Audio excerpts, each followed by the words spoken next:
dahsyat, luar biasa. Yes, yes, yes. Mantap. Adik-adik udah siap untuk beribadah belum? Tapi sebelum itu kita berdoa dulu ya. Ayo semuanya kita bersatu dalam doa, kita lipat tangan, tutup matanya. Terima kasih Tuhan Yesus atas hari ini kami dapat kembali bangun Tuhan. Terima kasih atas penyertaan-Mu atas sepanjang malam kami. Tuhan, sebentar lagi kami akan mulai ibadah kami. Engkau berkati kami, Engkau sertai kami. Berikan kami roh yang semangat untuk memuji-Mu, roh yang dengar-dengaran akan firman-Mu Tuhan. Terima kasih Tuhan Yesus. Haleluya. Amin. Adik-adik, hari ini kita akan dilayani oleh teman kita. Kira-kira siapa ya? Langsung kita panggil aja yuk, Harmoni Melody.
Adik-adik, mari kita siapkan hati untuk mendengarkan firman Tuhan.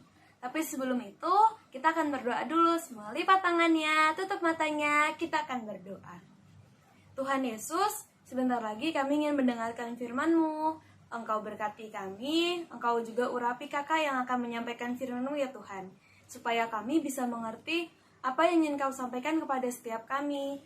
Berikan kami roh yang dengar-dengaran, pengertian yang berasal daripada-Mu ya Bapa. Terima kasih Tuhan Yesus. Haleluya. Amin. Hai anak-anak, jumpa lagi dengan Bunda Ria. Tentunya kalian memperhatikan apa yang Bunda pakai nih.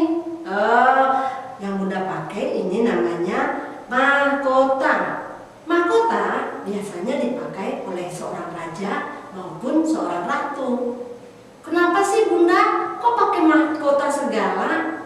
Iya, karena kali ini Bunda akan membawakan kisah tentang Esther menjadi ratu. Apa? Esther menjadi ratu. Good. Tapi sebelumnya Bunda mau lihat nih, Bunda mau perhatikan anak-anak yang mana nih yang belum siap. Wah, semuanya ternyata siap semua. Oke deh, kalau gitu yuk kita sama-sama dengar kisahnya. Kisahnya adalah di sebuah kerajaan yang terletak di kota Susan, yaitu dipimpin oleh seorang raja yang bernama Raja Ahasweros. Raja Ahasweros mengutus orang-orang pesuruh-pesuruhnya untuk mencari gadis-gadis ke rumah-rumah penduduk untuk dijadikan ratu. Hah? Kenapa sih kok mau dijadikan ratu? Iya, karena ratu yang sebelumnya sudah diberhentikan. Oleh karena itu Raja Ahasweros mencari ratu yang baru. Di kota Susan ada seorang bapak bernama Mordekai. Mordekai mempunyai seorang anak angkat, seorang gadis yang cantik bernama Esther. Esther udah gak punya ayah, gak punya ibu juga, makanya dia disebut anak gadis yatim piatu. Dia diasuh oleh pamannya yang bernama Mordekai yang sekaligus menjadi ayah angkatnya. Esther, anak yang baik, yang penurut, dia selalu mendengarkan nasihat-nasihat pamannya.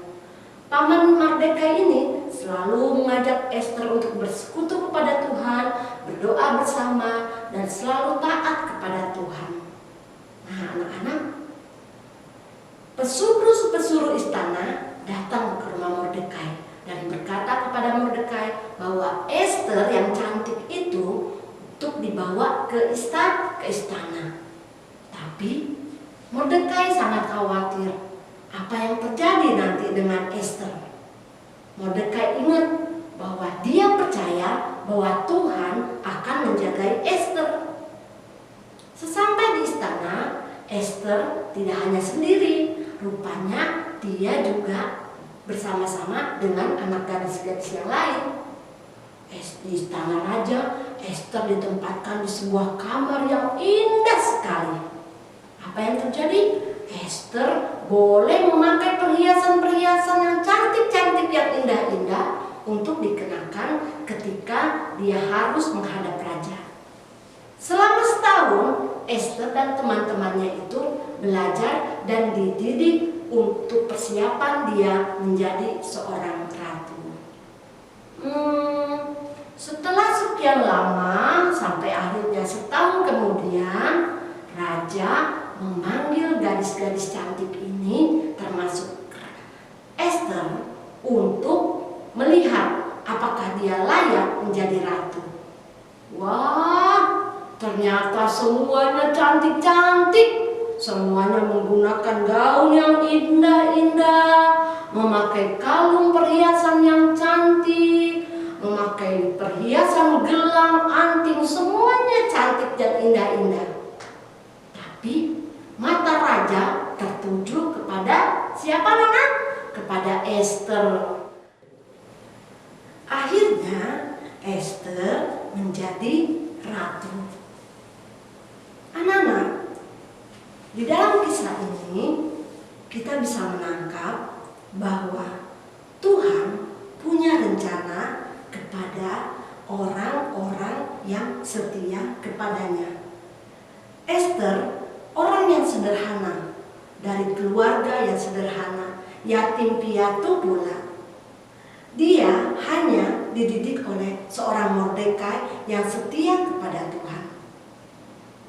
Tuhan punya rencana besar kepada Esther karena Tuhan ingin melindungi orang-orang Yahudi. Nah, anak-anak, di sini Esther dipilih Tuhan. Tentunya kita akan melihat bahwa orang sederhana pun Tuhan bisa angkat dan Tuhan bisa pilih. Oleh karena itu, kita jangan bersedih hati atau berkecil hati kalau kita kekurangan. Jangan kalian berpikir bahwa aku miskin, aku kekurangan. Padahal Tuhan punya rencana terhadap kita semua. Bukankah kita sudah tahu bahwa kita adalah anak-anak istimewanya Tuhan? Jadi satu hari kelak Tuhan punya rencana yang indah buat kita semua. Nah, oleh karena itu, mari kita semangat terus berjuang walaupun kita tidak punya apa-apa atau miskin. Jangan khawatir karena kita mempunyai Allah yang besar, Raja segala raja, dan Allah yang kaya. Nah, betul kan? Sekarang kita akan membaca ayat hafalan kita, yaitu dari Pengkhotbah 3 ayat 11. Isinya adalah Allah membuat segala sesuatu indah pada waktunya. Sekali lagi ya, yuk kita sama-sama baca dari Pengkhotbah 3 ayat 11. Allah membuat segala sesuatu indah pada waktunya. Nah, seperti itu anak-anak. Karena Allah akan membuat segala sesuatu indah pada waktunya. Yuk, kita akhiri kisah ini dengan berdoa bersama-sama. Lipat tangan kalian, kita berdoa. Allah Bapa di dalam surga, terima kasih Tuhan untuk firman-Mu kali ini. Bapa, kami boleh belajar dari Esther yang hidup penuh dengan kesederhanaan. Tapi Esther memiliki hati yang rendah hati, yang taat kepada Tuhan. Bolehlah kami menjadi anak-anak yang rendah hati dan takut kepada Tuhan. Boleh kami menjadi anak-anak yang setia Bapa. Kami percaya segala rencana Tuhan adalah indah pada waktunya. Biarlah kiranya firman ini merema di dalam kehidupan anak-anak dan menjadi contoh yang baik bagi anak-anak. Terima kasih Tuhan. Di dalam nama Tuhan Yesus Kristus kami berdoa. Sama-sama katakan amin. Halo Petra Kids, balik lagi sama aku Kak Intan. Sekarang waktunya kita kreativitas nih adik-adik. Adik-adik ikutin terus ya dari awal hingga akhir. Yuk, kita mulai aja kreativitas ya. Alat dan bahan yang harus disiapkan ada kertas origami berwarna, kertas HVS, gunting, dan juga double tip. Kalau adik-adik tidak punya double tip, adik-adik bisa pakai lem ya. Pertamanya adik-adik lipat kertas origaminya menjadi dua bagian.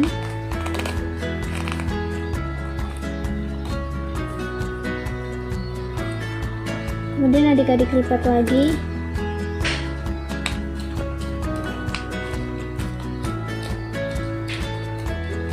Seperti ini. Lalu adik-adik gunting sesuai garis.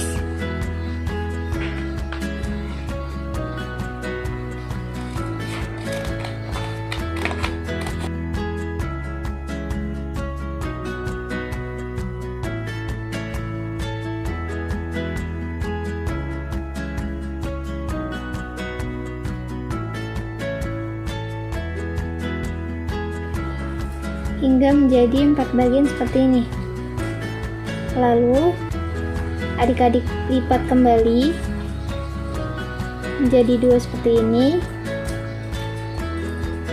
dan lipat sekali lagi agar bentuknya menjadi kotak. Kemudian adik-adik gunting kembali.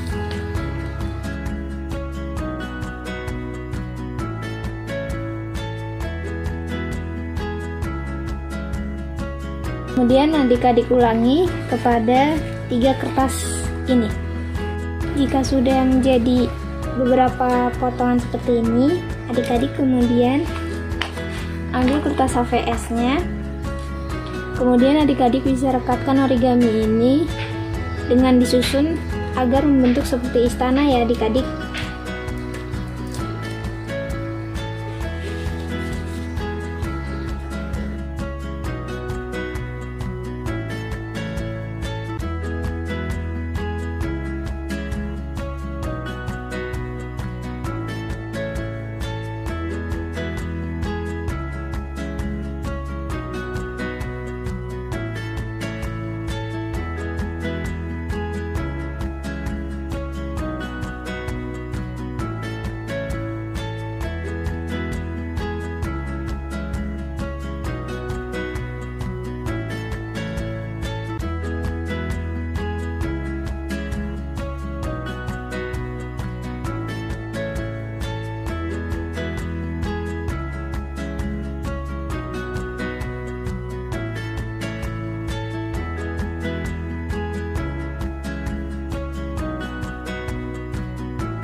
Nah, kalau kakak membentuknya seperti ini adik-adik.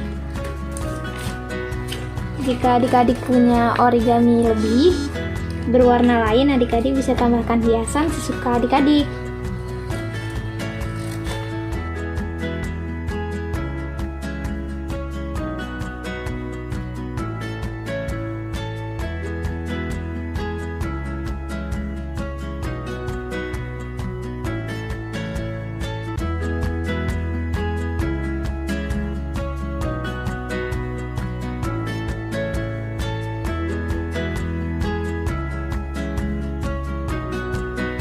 Tara, ini dia adik-adik istananya. Udah kakak tambahin beberapa hiasan ya adik-adik. Adik-adik bisa tambahin sekreatifnya adik-adik ya.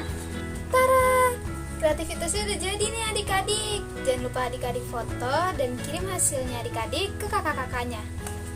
Aku tunggu ya adik-adik. Selamat hari Minggu. Tuhan Yesus memberkati. Bye-bye.